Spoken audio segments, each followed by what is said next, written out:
इस परमेश्वर का वास्तविक स्वरूप अपने सामने प्रत्यक्ष विषय के रूप में नहीं ठहरता। इसको कोई भी चर्म चक्षुओं द्वारा नहीं देख पाता। मन से बारंबार चिंतन करने, ध्यान में लाया हुआ वह परमात्मा निर्मल और निश्चल हृदय से और विशुद्ध बुद्धि के द्वारा देखने में आता है, जो इसको जानते हुए अमृत स्वरूपी हो जाता है।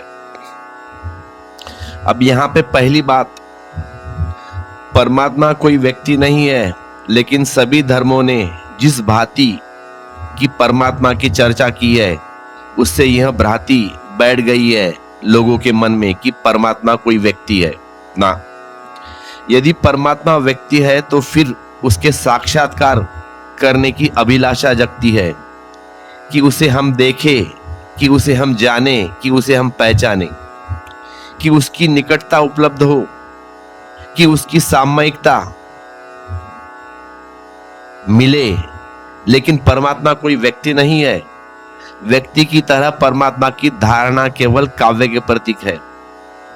तो यहां पे एक बात कह दूं मैं आपको कि परमात्मा शक्ति है, व्यक्ति नहीं। इसीलिए कहीं आप उसे खोज न पाएंगे, इम्पॉसिबल। कोई ऐसा क्षण नहीं होगा जब आप आमने सामने खड़े हो जाए परमात्मा के। इसीलिए यह सूत्र कहता है कि परमात्मा को प्रत्यक्ष करने का कोई भी उपाय नहीं, क्योंकि प्रत्यक्ष जो व्यक्ति का हो सकता है, वस्तुओं का हो सकता है। फिर यह भी समझ लेना जरूरी है कि परमात्मा को जब मैं कह रहा हूं कि शक्ति है, तो शक्ति भी बहुत विशिष्ट ढंग की है। शक्ति तो विद्युत भी है, शक्ति तो कशिश भी है, शक्ति तो चारों तरफ व्याप्त है। परमात्मा की शक्ति इतना कहे से भी बात पूरी नहीं होती। परमात्मा सब्जेक्टिव एनर्जी है, विषयगत शक्ति। एक तो ऐसी शक्ति है जो देखी जा सकती है, और एक ऐसी शक्ति है जो सदा देखने वाले में होती है, जो दृश्य में नहीं होती बल्कि दृष्टा में होती है। तो एक तो ऑब्जेक्टिव एनर्जी जिसे हम देख सकते हैं, बिजली, और एक सब्जेक्टिव एनर्जी, एक अंतरात्मा की ऊर्जा जिसे हम कभी भी नहीं देख सकते, क्योंकि हम उसी के द्वारा देख रहे हैं। या और भी उचित होगा कहना कि हम स्वयं ही ऊर्जा है। और ऐसा नहीं है कि वह ऊर्जा बाहर नहीं, वह बाहर भी है, लेकिन उसे देखने का ढंग पहले भीतर से, अनुभव से शुरू होता है। द स्टार्ट विल बी खुद से, भीतर से। और जो व्यक्ति उस ऊर्जा को अपने भीतर अनुभव कर लेता है, उसे वह सब जगह प्रत्यक्ष हो जाता है। जो उस ज्योति को भीतर देख लेता है, उसके लिए सारे जगत में उस ज्योति की अतिरिक्त कुछ भी नहीं फिर। लेकिन उसका पहला अनुभव, पहली दीक्षा, उसका पहला स्पर्श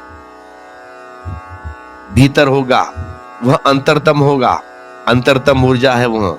तो परमात्मा की खोज कोई बहिर खोज नहीं है, न तो उसे खोजने के लिए हिमालय की जाने की जरूरत है, न चार धाम जाने की जरूरत है, न तिब्बत के पर्वतों में भटकना है, न मक्का मदीना से कुछ साथ देने वाला है, न काशी, न प्रयाग, न गिरनार, न जेरूसलम। कोई बाहर की खोज परमात्मा की नहीं। इसलिए कोई मंदिर, कोई तीर्थ उसकी जगह नहीं है। इससे कठिनाइयां बहुत बढ़ जाती है।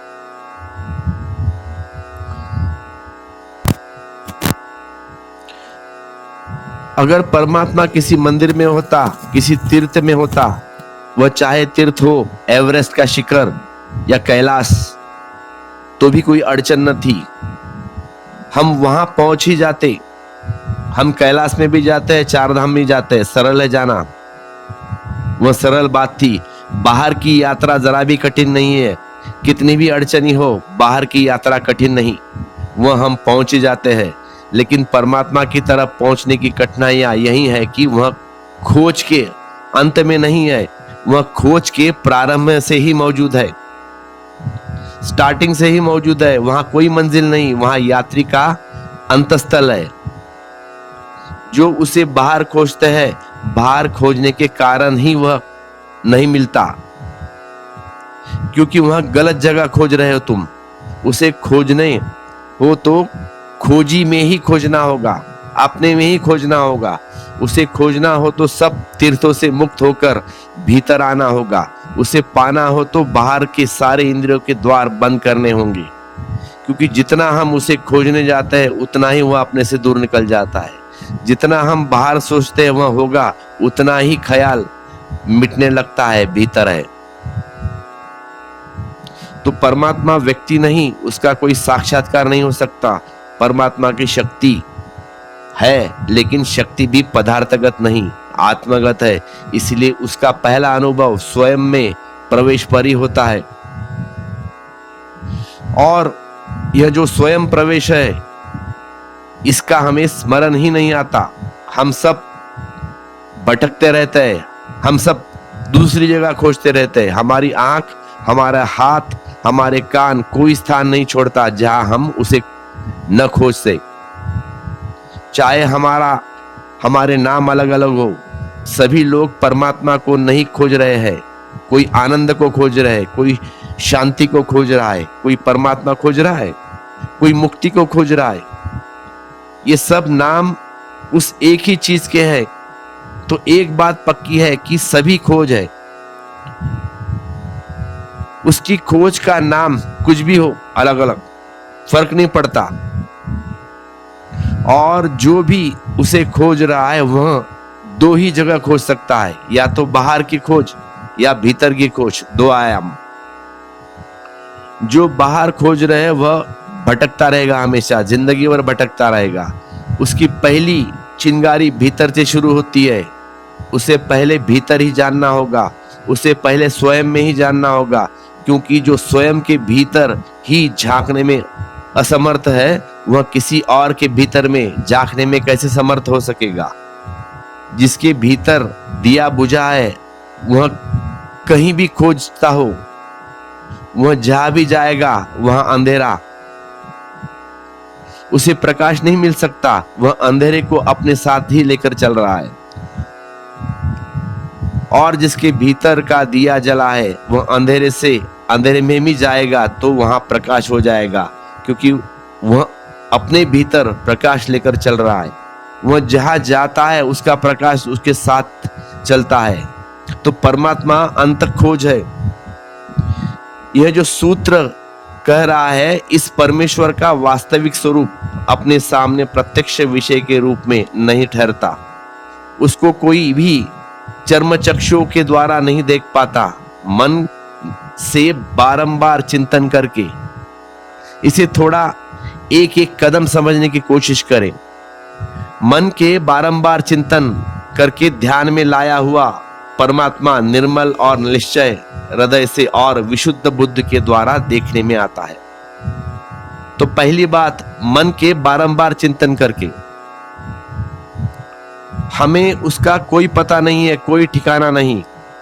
हमें उसका नाम का भी कोई पता नहीं है। हम यहां भी नहीं जानते कि वह है भी या नहीं। तो कहां से शुरू करें? स्टार्टिंग कहां से करें? यह अंधेरे की यात्रा कहां से शुरू हो? यह अज्ञात किस जगह से हम उगाड़े? कहां से पर्दे उठाए? हमें उसका कुछ भी पता होता तो हम शुरू कर सकते थे। जैसा अंधा आदमी एक अंधेरे में खड़ा हो और दरवाजा उसे पता भी ना हो तो किस दिशा में है, और तो होता तो देख भी लेता, आंख होती तो देख भी लेता, लेकिन देख भी नहीं सकता। आंख भी होती तो मुश्किल था, क्योंकि घना अंधेरा है। फिर भी यह पक्का नहीं कि जहां खड़ा है वहां दरवाजा है भी या नहीं, या सब तरफ कारागृह की दीवारें हैं। अंधा कहां से शुरू करेगा? अंधा कहां से टटोलना शुरू करेगा? सब तरफ टटोलेगा। टटोलने में बहुत भूल हो जाती है, और होगी ही, क्योंकि दरवाजे पर हाथ सीधा नहीं पड़ जाएगा, दीवार पर हाथ लगेगा। बहुत बार दरवाजा चूका और चूक भी सकता है। तो चिंतन टटोलना है। चिंतन का अर्थ है हम कुछ भी पता नहीं, मन से सोचते हैं, विचारते हैं, प्रश्न उठाते हैं, हल खोजने की कोशिश करते हैं, सब टटोलना है। इसमें 100 में से 99 मौके पर दीवारी दीवार पर ही हाथ पड़ेगा, दरवाजा नहीं मिलेगा। एक ही मौका है दरवाजे पर हाथ पड़ेगा, और डर यह है कि 99 दफा जब दीवार पर हाथ पड़े तो हाथ भी दीवार का आदी हो जाता है।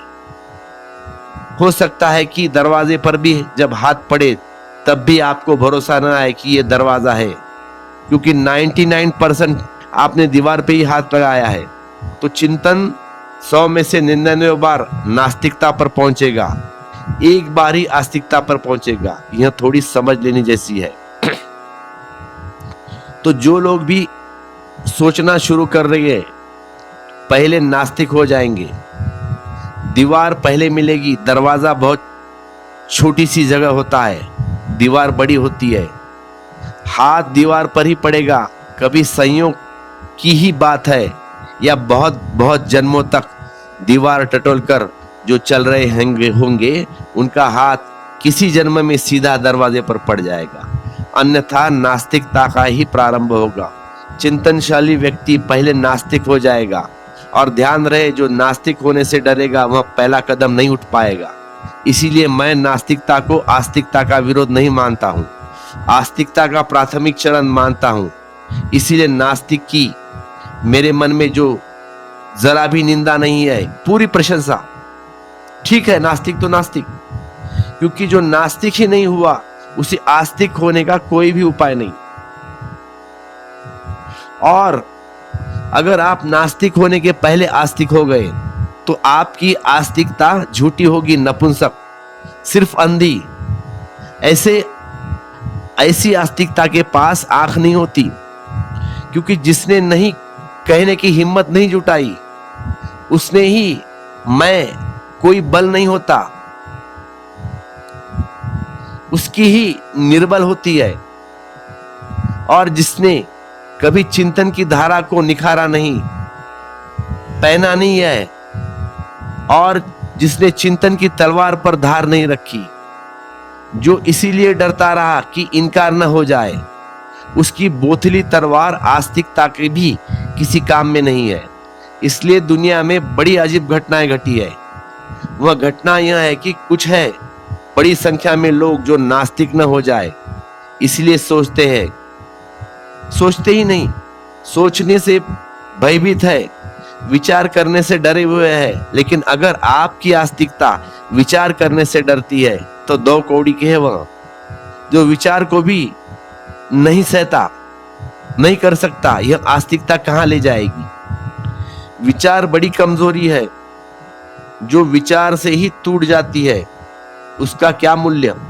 तर्क कोई बड़ी वजनी बात नहीं, खेल है शब्दों का, और तर्क से ही जो आस्तिकता भयभीत होती है उस आस्तिकता के नीचे कोई भी भूमि नहीं। वह अगर मैं लटकी है तो वह ताश का घर है, जरा सा तर्क झोंका, हवा का आया, गिर गया। क्या आप डरते हैं? क्या आपकी श्रद्धा कंपती है? तो आप जानना कि आप पहले कदम में चूक गए, रास्ता ही गलत पकड़ लिया, आपने ठीक चिंतन नहीं किया। तो 100 में से 99% लोग झूठे आस्तिक है, और 100 में से कभी कभी एक आदमी नास्तिक होने की हिम्मत जुटाता है। नास्तिक होना हिम्मत है। हिम्मत इसीलिए है कि आस्तिकता के साथ सारी व्यवस्था है, आस्तिकता के साथ सारा विस्तार है, आस्तिकता के साथ हमारे जीवन के सब मूल्य जुड़े हैं, आस्तिकता के साथ हमारा स्वार्थ संयुक्त है। नास्तिकता असुरक्षा में डाल देता है। नास्तिक आदमी कहीं ना कहीं रह जाता है, उसकी कोई बिलागिक नहीं रह जाती। वह किसका है, किसका साथी, किसका मित्र, किस समाज का हिस्सेदार। नास्तिक का कोई समाज नहीं, न कोई संप्रदाय, न कोई चर्च, न कोई मंदिर, न कोई कुरान, न कोई बाइबल। नास्तिक बिल्कुल शून्य में अटक जाता है।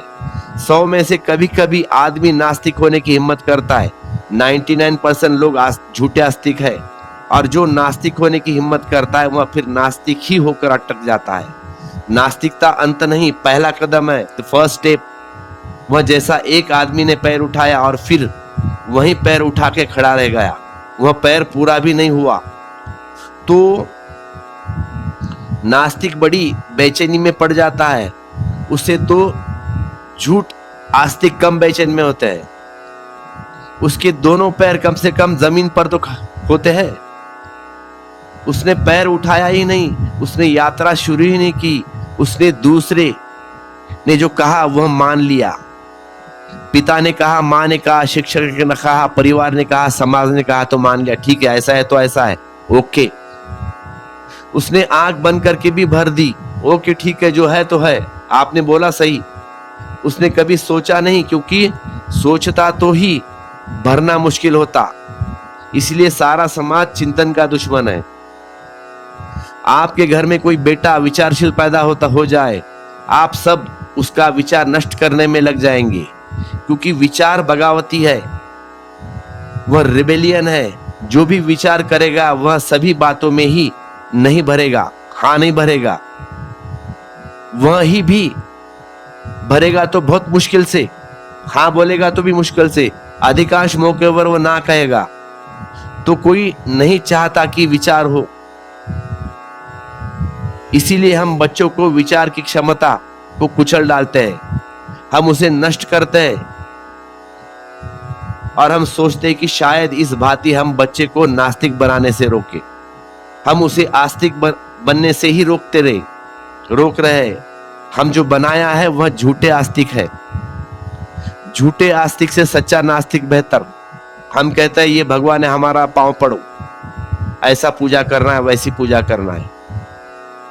तो उससे तो झूठे आस्तिक हमने पैदा किए है। लेकिन नास्तिकता सिर्फ पहला कदम है, वह यात्रा का अंत नहीं। और जो पहले कदम पे उठाकर ही रुक गया वह बड़ी मुश्किल में पड़ जाएगा। इसीलिए नास्तिक बड़ा बेचैन होता है, बड़ी चिंता उसे पकड़ती है और चिंता उसका सदा अशांत होता है। बड़े तनाव, संताप उसे जकड़ लेता है, जिंदगी अर्थहीन मालूम पड़ती है, बिना परमात्मा के होगी मालूम, क्योंकि परमात्मा के अतिरिक्त यह अस्तित्व व्यर्थ है। परमात्मा के साथ ही इस अस्तित्व में कुछ अर्थ हो सकता है, कोई मीनिंग हो सकती है।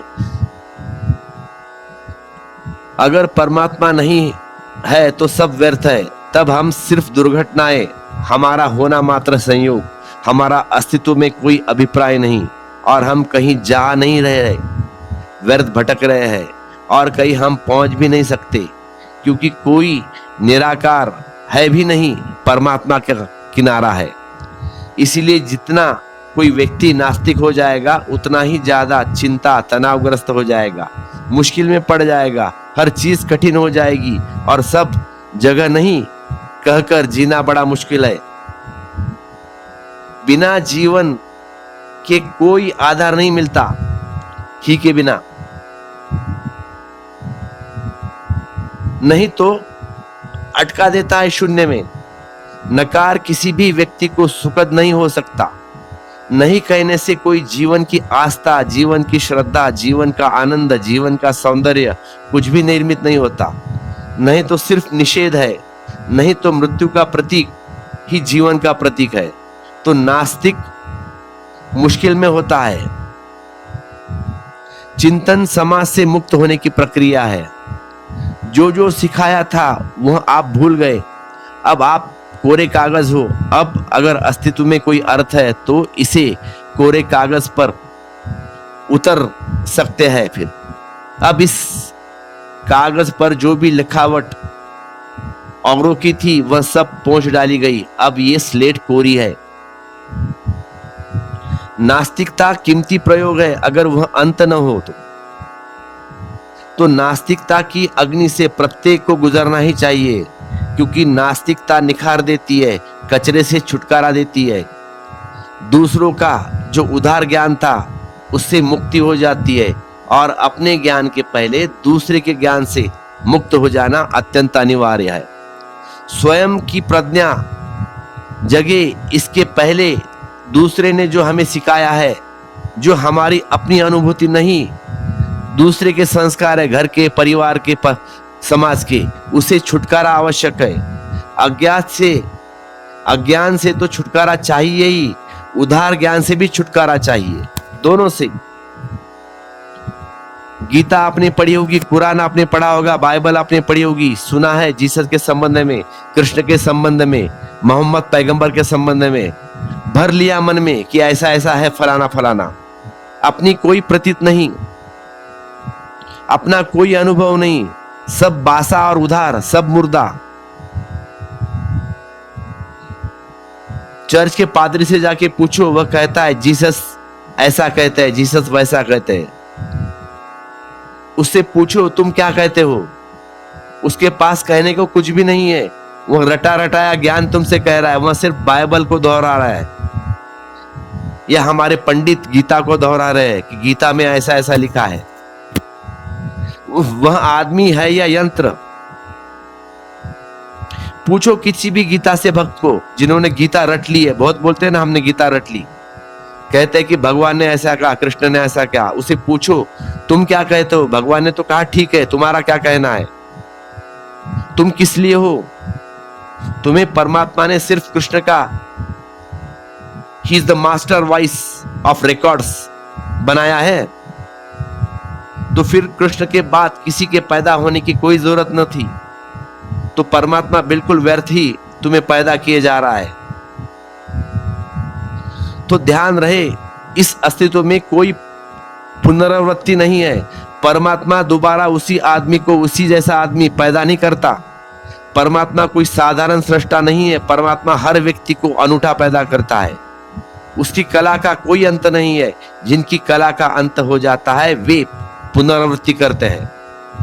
तो परमात्मा पुनरावृत्ति नहीं करता। तुमको पैदा किया है तो तुम बेजोड़ हो। परमात्मा या विराट जगत की जो ऊर्जा है वह प्रतिपल नई लहरें पैदा करती है। वह कृष्ण को दोबारा नहीं दोहराती, वह क्राइस्ट को दोबारा नहीं दोहराएगी, ना बुद्ध को दोबारा दोहराएगी, ना महावीर को। इसीलिए कृष्ण दोबारा पैदा नहीं होंगे, बुद्ध दोबारा पैदा नहीं होंगे, जीसस दोबारा पैदा नहीं होंगे। परमात्मा सोचता कि बुद्ध और कृष्ण जैसे बढ़िया लोग हो चुके, तो आपको पैदा करने की क्या जरूरत थी? कृष्ण और बुद्ध की कतार लगा देते फिर। जैसे कि कार की फैक्ट्री है, बनाते जाओ, तो ऐसे ही वह कृष्ण की कतार लगा देते फिर परमात्मा। लेकिन वह आपको पसंद किया है, इसीलिए आपको पैदा किया है। कृष्ण को दोबारा दोहराने का जरूरत नहीं है।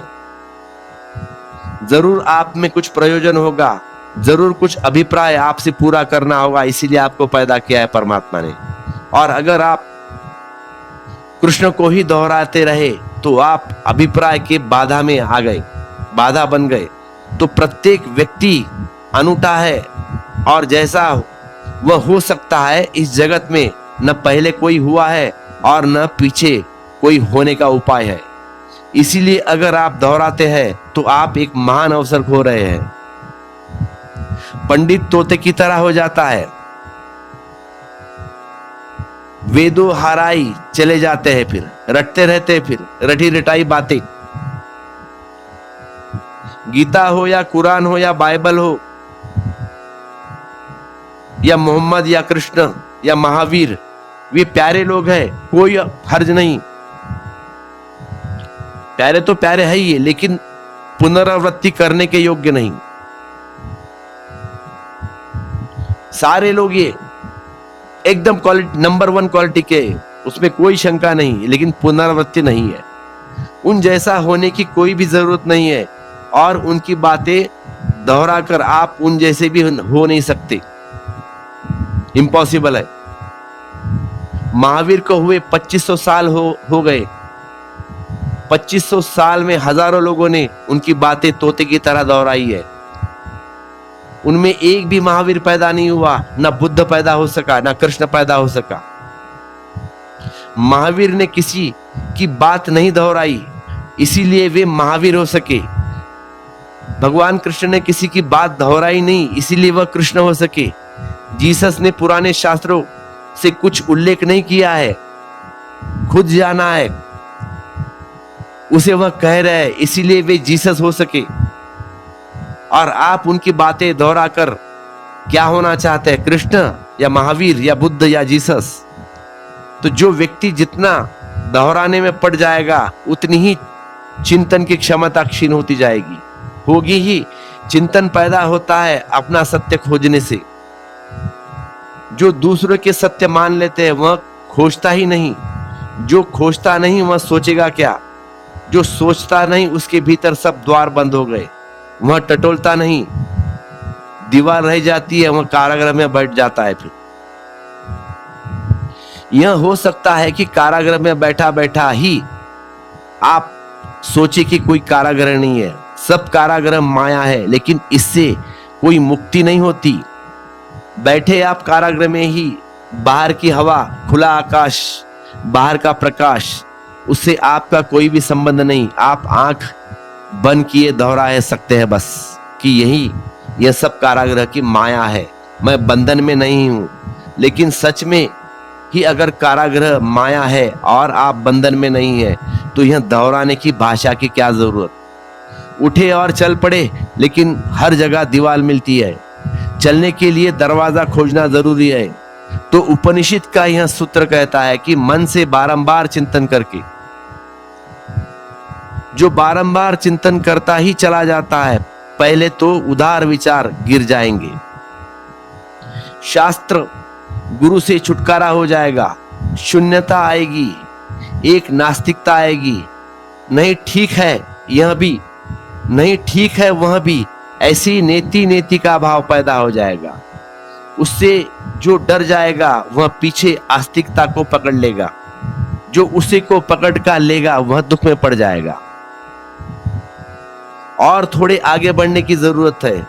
अगर परमात्मा है तो हमारे सोचने से नष्ट नहीं हो सकता। अगर परमात्मा है तो हमारे सोचने से निश्चित ही मिलेगा। अगर नहीं मिल रहा है तो समझना कि सोचना अभी पूरा नहीं हुआ। परमात्मा उस दिन मिलता है जिस दिन चिंतन अपने पूरे शिखर पर पहुंच जाता है। परमात्मा चिंतन के पूरे शिखर पर उसकी पहली किरण उतरती है। वह विचार के परम शिखर पर हुई पहली प्रतिक्रिया है कि वह है। उसका होना अंधी श्रद्धा में नहीं, आंख वाले विचार का परिणाम है। तो जो सोचते हैं, जो सोचता ही चला जाता है, सोचता ही चला जाता है, निर्भय होकर कुछ भी टूटे टूट जाए, परंपरा टूटे टूट गए, कोई प्रॉब्लम नहीं। शास्त्र गलत दिखाई देने दो, कोई इशू नहीं है। सोचता ही चला जाता है। एक दिन जब उधार से मुक्त हो जाता है तो अचानक आंख साफ हो जाती है और जहां नहीं प्रतीत हो रहा था वहां परमात्मा का पहला आभास, पहली झलक। आस्तिक परम विचारक है। उन्होंने बहुत सोचा, उस जगह तक सोचा जहां सोचना पीछे पड़ गया और वे आगे निकल आए। उन्होंने सोचना का पीछा का अंत तक किया, सोचने के पीछा अंत तक किया है, उस जगह तक जहां सोचना ही गिर गया और आगे चला गया। परमात्मा की पहली प्रतीत चिंतन से मिलती है, पहला आभास, लेकिन अनुभव नहीं, सिर्फ आभास। सिर्फ इस बात की झलक की वह है, इस झलक पर ही वह रुक जाएगा। वह भी परमात्मा को नहीं पहुंच पाया, उसने भी अनुभव नहीं किया। यह झलक जरूरी है पर काफी नहीं। तो चिंतन के बाद मन के बारंबार चिंतन करने ध्यान में लाया हुआ परमात्मा, यह जो पहली झलक मिले फिर इसके ध्यान में रूपांतरित करना है। यह जो पहली झलक, आहा, यह सदा स्मरण रहे, वह ध्यान बन जाए, इसे भूल ही न जा सके। उठते बैठते सोते जागते वह झलक संभाल कर रखनी है भीतर। जैसे माँ अपने बच्चे को गर्भ में संभाल कर रखती है, ऐसे चलती है संभाल कर, बैठती है, सब काम करती है संभाल कर। एक स्मरण बना रहे तुम्हारे में भीतर कि वह गर्भवती है। एक छोटा जीवन अंकुरित हो रहा है, उसे कोई चोट न पहुंचे, ठीक जिसे झलक मिल गई उस झलक को वह अपने भीतर संभाल कर चलता है। तो कबीर ने कहा है, जैसे गांव की वधुएं नदी से पानी भरकर सिर पर मटकियां रखकर गांव की तरफ लौटती है, तब वह गपशप भी करती है, बातचीत भी करती है, हंसती भी है, राह से चलती भी है, पर उनका ध्यान सदा गगरीब के ऊपर लगा रहता है कि वह गिर न जाए। सब चलता रहता है, चलना, बात करना, हंसना, गीत गाना, लेकिन ध्यान गगरीब पर लगा रहता है। कोई भीतर का स्मृति ग्यारी को संभाल रहती है। इसको कबीर ने सुरती कहा है, नानक ने भी सुरती कहा है, गुरु नानक जी ने। सुरती बुद्ध के वचन में स्मृति का बड़ा बिगड़ा हुआ रूप है। बुद्ध ने कहा था माइंडफुलनेस, स्मृति, होश बना रहे निरंतर एक तत्व, सब कुछ भूल जाए वह न भूले। उसे कबीर ने, नानक जी ने, दादू ने सुरती कहा है। सुरती बनी रहे, जगी रहे। तो पुराने संतों ने निरंतर एक कहानी का उल्लेख किया है। कहानी अर्थपूर्ण है। एक खोजी अनेक संतों के पास गया, लेकिन कहीं भी उसे कोई सार न मिला। तब उसके आखिरी गुरु ने कहा कि तू अब जनक के पास चला जा।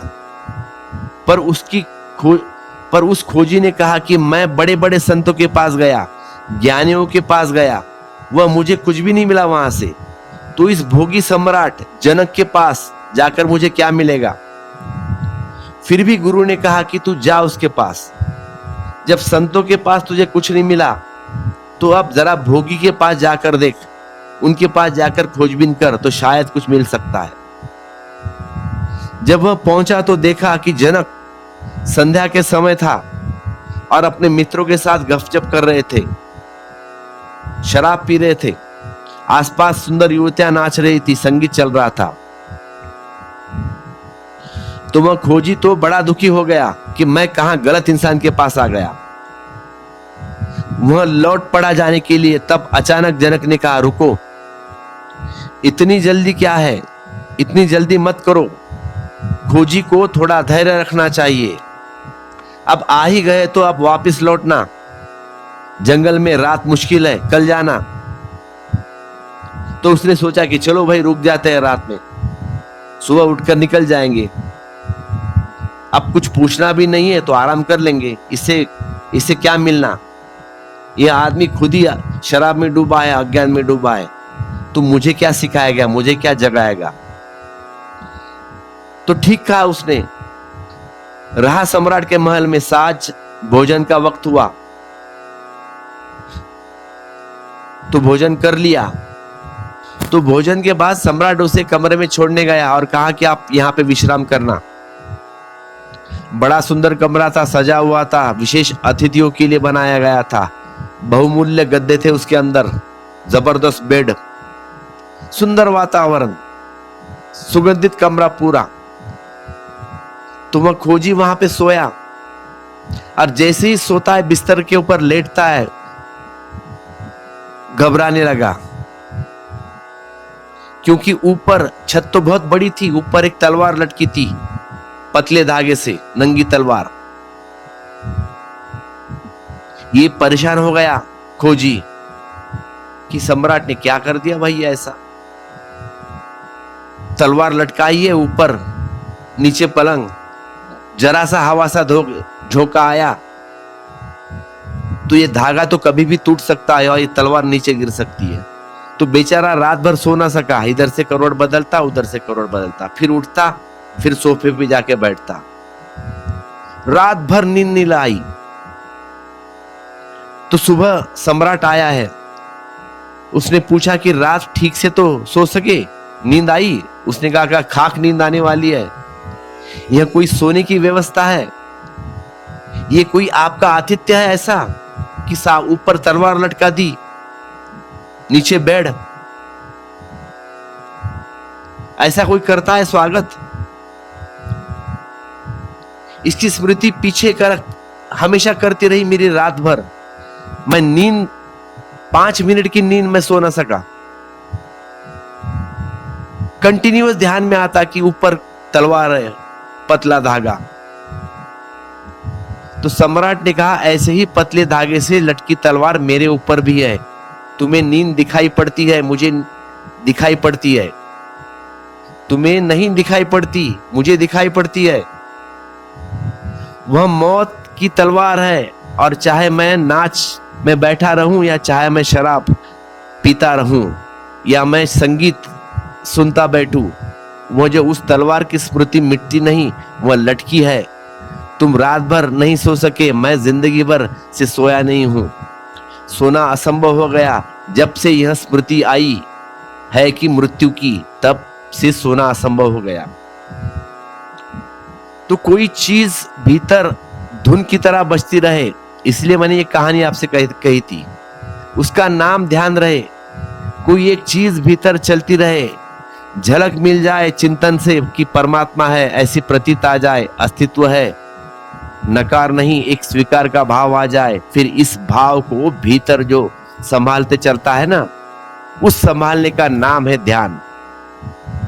बारंबार मनन से चिंतन करके ध्यान में लाया हुआ परमात्मा निर्मल और निश्चल हृदय से और विशुद्ध बुद्धि के द्वारा देखने में आता है।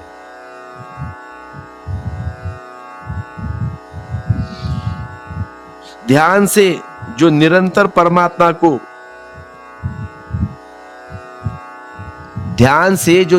परमात्मा को अपने भीतर गर्भ की भांति संभालता रहा है, उसकी सूरती को संभाले रखेगा, वैसा व्यक्ति निर्मल और निश्चल हृदय से और विशुद्ध बुद्धि से परमात्मा को देखने में सफल हो जाता है। यह जो ध्यान है, इसके परिणाम है, अगर कोई व्यक्ति परमात्मा के स्मरण में निरंतर संभाले रहे, और किसी स्मरण को जरूरी नहीं, स्मरण जरूरी है, सूरती जरूरी है, किसकी यह बात सवाल नहीं बढ़ा। एक आदमी 24 घंटे श्वास को ही ख्याल रखे, श्वास भीतर आई बाहर गई, भीतर आई बाहर गई, बुद्ध ने इसे बड़ा मूल्य दिया है। श्वास को देखते रहे आते जाते, उसे उन्होंने आनापान सती योग कहा है, या विपश्यना कहिए। आती जाती श्वास को स्मृति का योग, भीतर गई बाहर गई, श्वास भीतर आई बाहर गई, इसे स्मरण रखिए। तो वे कहते हैं कि परमात्मा को न भी स्मरण किया तो भी कोई हर्ज नहीं, स्मृति आ जाए बस, इसके भीतर आते और जाते होश जागता जाएगा। इस होश के दो परिणाम होंगे। इस होश के जगते ही जीवन में जो विकार पकड़ते हैं ना, वासना पकड़ती है, वे पकड़ना बंद हो जाएंगे। इसे आप छोटा सा प्रयोग करके देखिए, उससे समझ में आ जाएगा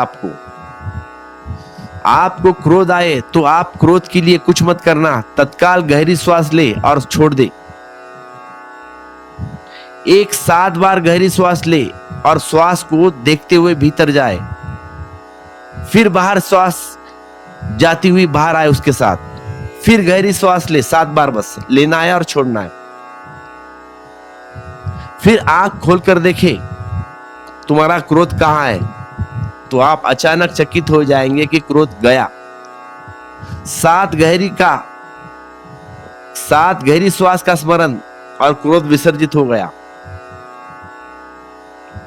मन में काम वासना उठे तो आप 7 बार गहरी श्वास लेकर देखें, फिर लौट कर देखिए कि काम वासना शरीर से विदा हो गई। ये छोटे छोटे प्रयोग आपको यह स्मरण दिला देंगे कि जितनी ही स्मृति सजग जाएगी, उतनी ही काम वासना क्षीण होते जाएगी। जितना होश सघन होता जाएगा, उतने ही विकार मन को कम पकड़ते हैं। फिर हृदय शुद्ध होता चला जाता है। जिस चीज से भी आपको छुटकारा चाहिए, उसे लड़ना मत। तुम लड़े की बात खत्म हो गई, वो चीज छुटकारा नहीं होगी तुमसे। फिर उसकी जगह श्वास का स्मरण करना है बस। जापान में छोटे बच्चों को सिखाया जाता है कि जब तुम क्रोध करो तो गहरी श्वास लेना है। जापान सबसे कम क्रोधी मुल्क है पूरी दुनिया में, और जापान जैसा मुस्कुराहट दिखाई पड़ती है वैसी किसी दुनिया के मुल्क में नहीं दिखाई पड़ती। देखो जापान के आदमी जीवंत, एकदम हंसते हुए खिलते हुए। जापान का आदमी जितना संयत होता है कि आपकी गाली दे तो दुनिया भर जिस गाली से क्रोध आ जाए उसमें भी जापान का आदमी को क्रोध में लाने के लिए मुश्किल होगा। दुनिया की सबसे बड़ी गाली अगर जापान के व्यक्ति को दोगे तो भी वह क्रोध में नहीं आएगा। अब जापान की वह प्रतिभा खोती जा रही है क्योंकि वहां पश्चिम का प्रभाव पड़ गया, लेकिन फिर भी जापानी व्यक्ति में कुछ तो खूबियां है। एक अमेरिकन यात्री ने लिखा है कि वह पहली दफा जापान गया। जब वह टोक्यो के एयरपोर्ट के बाहर आया, कोई 30 या 40 साल पहले की घटना है, तो उसने देखा कि दो आदमी लड़ रहे हैं। लड़ नहीं रहे, सिर्फ एक दूसरे को गालियां दे रहे, घूंसे दिखाते हैं, मुंह बनाते हैं, जैसे एक दूसरे की जान ले रहे हैं। और बड़ी एक भीड़ खड़ी हुई है, देख रहे हैं। बड़ी देर तक चलता रहा वो ड्रामा। वह भी खड़े होकर देखता रहा यात्री। उसे तो कुछ समझ में नहीं आया कि मामला क्या है आखिर।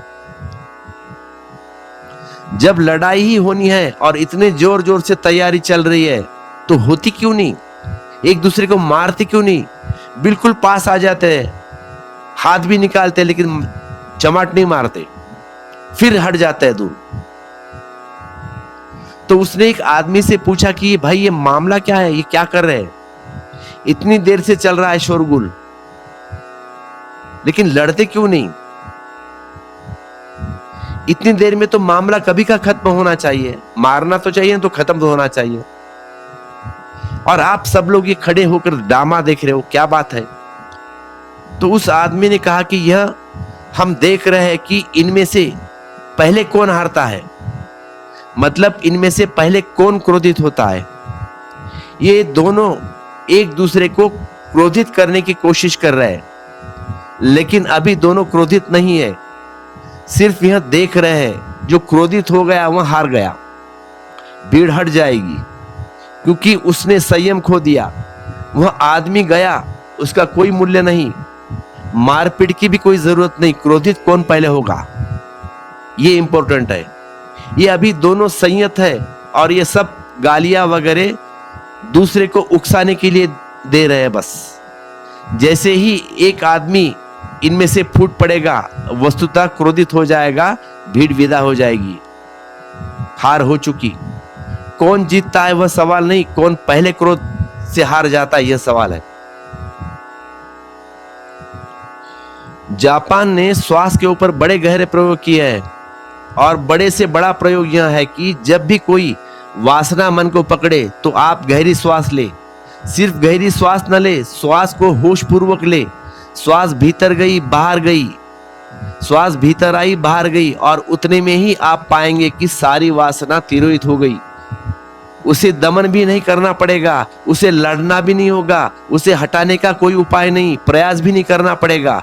सिर्फ चित्त कहीं और चला जाए, और जब चित्त हट जाता है तो संपर्क टूट जाता है। जब चित्त हट जाता है तो सहयोग टूट जाता है। जब चित्त हट जाता है तो ऊर्जा आप दे रहे थे वासना को, वह दूसरी जगह जाती है, वह उसे नहीं मिलती या मर जाती है। सब वासनाएं आपको सहयोग से जीती है, ध्यान रखना मेरी बात। सब वासनाएं आपके सहयोग से जीती है।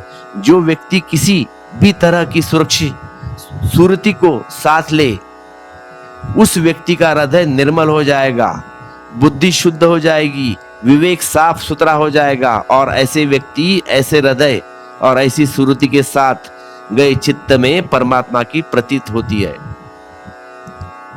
जो इससे जानते हैं वे अमृत स्वरूप हो जाते हैं, और जो एक बार जान लेता है कि भीतर परमात्मा छिपा है, उनकी फिर कोई मृत्यु नहीं।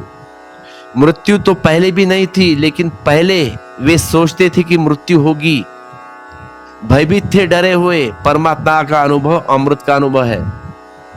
जब मन में सहित पांचों ज्ञानेंद्रिय भली भांति स्थिर हो जाती है और बुद्धि भी किसी प्रकार की चेष्टा नहीं करती, उस स्थिति को योगी परम गति कहते हैं। ये ध्यान के कीमती सूत्र है और आखिरी सूत्र है।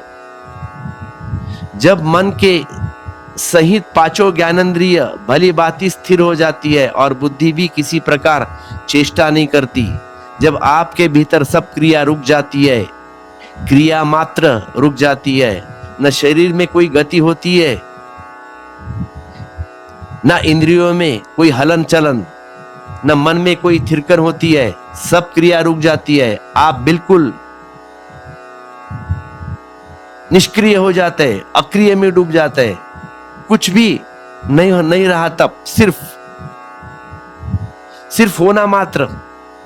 ऐसे जो ठहरा हुआ चित्त की दशा है, ऐसे जो चेतना की लौ रुक जाती है, निष्कंप, इसे योगी परम गति कहा है। और यह बड़े मजे की बात है, जहां सब गति ठहर जाए उसे परम गति कहा है, और हम जिनकी सब गति चल रही है उसको दुर्गति कहा है। सब चल रहा है, आंख चल रही है, कान चल रहा है, मन चल रहा है, सब इंद्रियां भाग ले रही है और सब अलग अलग भाग रही है। कोई देख रहा है, कोई सुन रहा है, कोई सूंघ रहा है। हमारी हालत ऐसी है जैसे कि एक बैलगाड़ी में सब तरफ से बैल जूते हैं और सब बैल भागे जा रहे हैं और बैलगाड़ी कहीं पहुंचती नहीं मालूम होती। सिर्फ अस्थि पंजर ढीले हो रहे हैं हमारे, और जो बैल जरा ताकत में आ जाए वहां खींचकर एक तरफ ले जाता है तो थक जाता है, तब तक दूसरा बैल खींचकर दूसरी जगह ले जाता है। आखिर में हम करीब करीब वहीं पाए जाते हैं जहां हम पैदा हुए थे। कहीं कोई गति नहीं हो पाती। मरता हुआ आदमी आमतौर से वहीं होता है, उसी दुर्गति में जहां वह जन्म के समय था। ये तुम्हारे 60 साल 70 साल 80 साल सिर्फ खींचे हैं घसीटे में, घसीटते रहो जिंदगी भर। इंद्रियां यहां से वहां खींचती रही है, यात्रा लगती है। बहुत हो चुका, अब तो जागो। इंद्रियों की यह गति, क्रिया की स्थिति ही हमारी ऊपर अशांति है। शांत लोग होना चाहते हैं, आनंदित लोग होना चाहते हैं, लेकिन यह राज, यह सूक्ष्म सूत्र उन्हें ख्याल में नहीं आता कि आनंद अक्रिय या स्वभाव है। आनंद अक्रिया का स्वभाव है, दुख क्रिया का स्वभाव है। इसलिए जो भी करके मिलेगा उससे दुख मिलेगा, और जो भी अनकिया मिल जाए वह आनंद। क्योंकि करके भी जो हम पाते हैं वह हमारा स्वभाव नहीं। जो स्वभाव है उसे करके पाने की कोई जरूरत नहीं। जो आप है उसके लिए कुछ भी करने की कोई जरूरत नहीं। परमात्मा आपका स्वभाव है, वह कोई उपलब्धि नहीं है कि जिसके लिए तुम्हें कुछ करना है। वह आप है ही, इसे सिर्फ जानना है, इसे सिर्फ उगाड़ना है। एक पर्दा है जिसे खींचना है बस, एक परत है जिसे उगाड़ना है, कुछ छिपा है जिसे प्रकट कर देना है। एक झरना है जिसके ऊपर एक पत्थर रखा है, पत्थर बस हटाना है और झरना फूट पड़ेगा। झरने को पाने की कभी भी जरूरत नहीं है, झरना तो है ही, बस रुकावट हटानी है। मनुष्य के स्वभाव में छिपी है सच्चिदानंद, वह किसी क्रिया से लाने की कोई जरूरत नहीं। इसीलिए जितने दुनिया में परम योगी हुए उन्होंने अक्रिय सिखाया है। वे कहते हैं कि तुम ऐसी गलत में आ जाओ जहां तुम कुछ भी नहीं करना पड़े। मैं आपको जो ध्यान सिखा रहा हूं वह बड़ी भयंकर प्रक्रिया है। जो आपको सवाल उठेगा कि अगर अक्रिय ही करना है तो क्या गहरी श्वास लेनी, क्यों नाचना, क्यों कूदना, क्यों चीखना, क्यों चिल्लाना, ये सब क्रियाएं हैं। अक्रिय ही ध्यान है, लेकिन मैं आपको क्रिया करने को कह रहा हूं क्योंकि आप क्रिया से ही इस बुरी तरह भरे हैं कि जब तक क्रिया आपसे उतर न जाए अक्रिया में प्रवेश नहीं हो सकता। आप क्रिया को थकाने की जरूरत है। जब आप बिल्कुल एक्साइटेड हो जाए, कि जब आप खुद ही कहने लगे कि अब हमें क्रिया करने की नहीं है, तब तो मैं आपसे कहता हूं कि आप एक दफा क्रिया कर ही डालिए और ऐसी जगह जाइए जहां की आपके शरीर का सेल सेल, रोआ रोआ, आपका कोष्ठ कोष्ठ चिल्लाने लगे, बस ठहरो अब। जहां शरीर ही आपका कहने लगे कि अब बहुत हो गया, अब रुको। जहां आपका मन कहने लगे कि अब बस थोड़ा विश्राम, जहां आपका पूरा अस्तित्व विश्राम मांगने लगेगा, तब ध्यान की वह शुरुआत है। तब ध्यान तो वहीं शुरू होता है।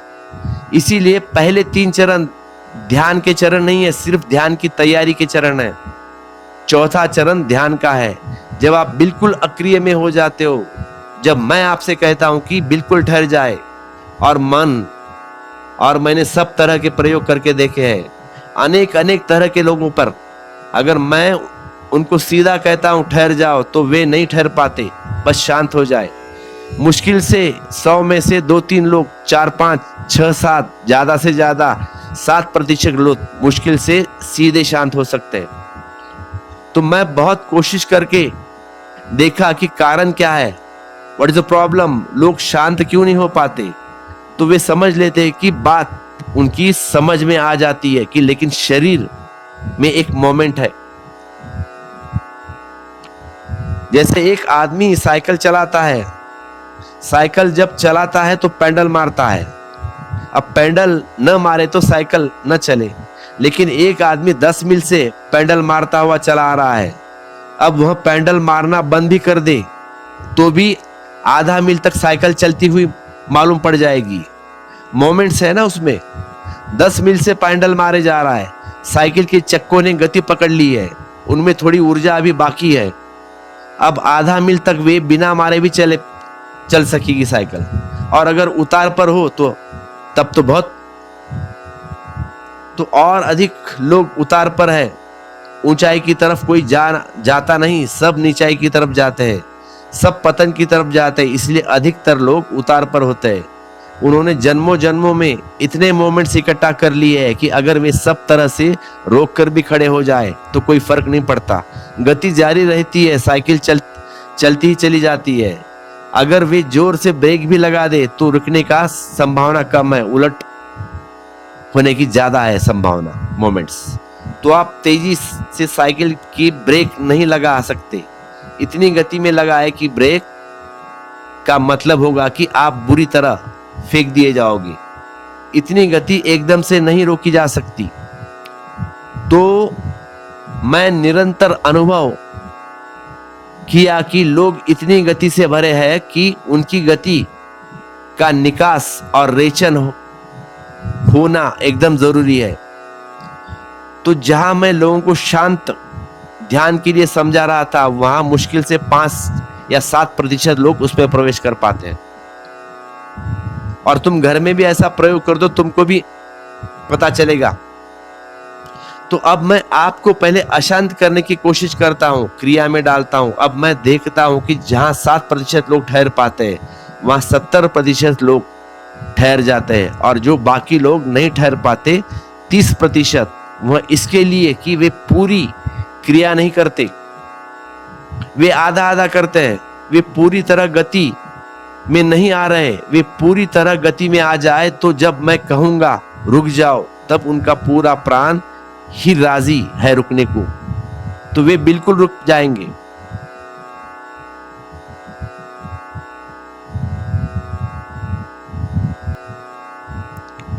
तो संसार में जो कुछ भी पाना है उसके लिए चलकर पाना होता है। दौड़कर जो पाले वह जल्दी पहुंचकर पा लेता है। जो धीमे धीमे चलते हैं वे संसार की यात्रा में प्रतियोगिता में हारे हुए सिद्ध होते हैं, पराजित होते हैं। यह तो जो तेज चल सकता है, दौड़ सकता है, दूसरे को धक्का दे सकता है, उसके सिरों की सीढ़ियां बना सकता है, वह कुछ उपलब्ध कर पाता है। तो संसार में दौड़कर उपलब्धि है, परमात्मा में ठहर कर उपलब्धि है। वहीं पहुंच पाता है जो रुकने की कला जानता है, जो ठहर गया। जब मन की संयता, पांचों ज्ञानेंद्रिया भली बात स्थिर हो जाती है और बुद्धि भी किसी प्रकार की चेष्टा नहीं करती, कोई प्रयत्न नहीं करती, कोई प्रयास भी नहीं भीतर करती। प्रयास को हम समझ ले कि इसका अर्थ क्या होता है। प्रयत्न का अर्थ क्या होता है? आप जब कुछ पाना चाहते हो तो चेष्टा करते हो, कुछ करते हो, फिर वह पाना कुछ भी हो, समाधि पाना हो कि मोक्ष पाना हो कि धन पाना हो कि पद पाना हो, कुछ भी पाना हो, जब पाना है तो चेष्टा करनी पड़ेगी और समस्त जगत के योग कहता है कि परमात्मा को पाना है तो वहां कोई चेष्टा न करनी पड़ेगी, वह निचेष्ट होकर पड़ा रहना होगा। वह परमात्मा को पाना कुछ ऐसा है जैसे एक आदमी नदी में तैरता है। अगर नदी विराट हो, संघर्ष गहन हो, तो तैरने वाला भी डूब जाएगा, थकेगा और डूबेगा। असल में जितना ज्यादा तैरेगा उतना ही जल्दी थकेगा और उतना ही जल्दी डूबेगा। लेकिन एक बड़े मजे की घटना घटती है, तैरने वाला, लड़ने वाला, पूरी तरह कोशिश करने वाला डूब जाता है। लेकिन जैसे ही मरा की ऊपर उठता है तो नदी की छाती पर जिंदगी आदमी नीचे चला जाता है, जिंदा आदमी नीचे चला जाता है, मरा हुआ ऊपर आता है नदी में। यह नदी बड़ी अद्भुत है, नदी के नियम बड़े अद्भुत है। जिंदा आदमी डूबता है और मुर्दा आदमी तैरता है। और जो तैरना नहीं जानता, जो तैर सकता ही नहीं, मुर्दा तैर जाता है, जिंदा डूब जाता है। जरूर मुर्दे को कोई कला आती है तो जिंदे को क्यों नहीं आती? कुछ राज जानता है मुर्दा, वो राज है निश्चेष्ट, चुपचाप पड़े रहना। यह बड़े समझने की बात है कि हम नदी के कारण नहीं डूबते, अपनी चेष्टा के कारण डूबते हैं। अगर हम मुर्दों की भांति पड़ जाए तो कोई नदी हमें डुबा नहीं सकती, लेकिन हम पढ़ नहीं सकते वैसा, क्योंकि हम जिंदा आदमी है, हम कुछ ना कुछ करेंगे। एकदम मुर्दे की भांति पड़ जाए तो नदी डुबा ही दे, इस डर से कि हम कुछ करते हैं। और हम जानते हैं कि मुर्दे को कोई नदी कभी नहीं डुबाती, मुर्दा तो नदी पर तैर जाता है। आप चेष्टा करते हैं इसलिए डूब जाते हैं। नदी में भंवर पड़ते हैं, भंवर में लोग फंस जाते हैं। तो भंवर से बचने की एक ही कला है कि आप निकलने की कोशिश मत करें। जो लोग तैरने का शास्त्र जानते हैं वे कहते हैं कि भंवर से बचने के लिए एक ही तरकीब है कि जब भंवर पकड़े तो आप भंवर के साथ हो जाना, वो डुबाए तो आप डूबते चले जाना। क्योंकि भंवर ऊपर बड़ी होती है और जैसे जैसे नीचे जाती है उसके चक्र छोटा होता चले जाता है। बिल्कुल नीचे जाकर बिल्कुल छोटी हो जाती है, वहां वह आपको नहीं पकड़ सकती। आपने लड़ने की कोशिश की तो आप टूट जाएंगे। नीचे पहुंचते पहुंचते तक बचने का कोई अर्थ भी नहीं रह जाएगा, फिर आप मर चुके होंगे तब तक। तो तैरने का शास्त्र कहता है कि अगर भंवर पकड़े तो उसके नीचे अपने आप चले जाना, उसके साथ हो जाना, डुबकी लगाना, नीचे चले जाना। तो जब नीचे आखिरी एंड आ जाता है ना, तब अपने आप तुम छूट जाते हो। तुमने अपोज किया, मर गए। तो परमात्मा को जिन्होंने पाना है उन्हें निचेष्ट होने की कला सीखनी होगी। वहां कुछ भी करने की आवश्यकता नहीं, वहां सिर्फ न करने में ठहर जाना है। आप जब तक कुछ पाना चाहते हैं, कुछ होना चाहते हैं, तब तक आप चेष्टा नहीं छोड़ेंगे। इसलिए धर्म का आपको बुनियादी सूत्र कहता हूं, धर्म अचाह है, वह कोई चाह नहीं। और जो चाह से धर्म की तरफ जा रहा है वह धर्म की तरफ जा ही नहीं रहा, वह अभी भी संसार की तरफ जा रहा है, घूम रहा है। उसने नाम बदल लिए बस अपने संसार के, उसने मंजिल पर नया लेबल लगा लिया बस। लेकिन अभी उसकी मांग जारी है, और जो मांग रहा है उसे सब मिल जाएगा, लेकिन परमात्मा नहीं मिल सकता। निचेष्ट यम कहते हैं नचिकेता को, जहां बुद्धि किसी प्रकार की चेष्टा नहीं करती, चेष्टा तभी जाएगी जब चाह चली जाएगी। लेकिन लोग इतने अद्भुत है कि लोगों के मन में उनके गणित की व्यवस्था है। अचाह होने का मतलब है यह है कि अब कोई चाह नहीं है, अब कोई चाह करनी नहीं है। अब हम यही भी नहीं चाहते कि अचाह हो जाए।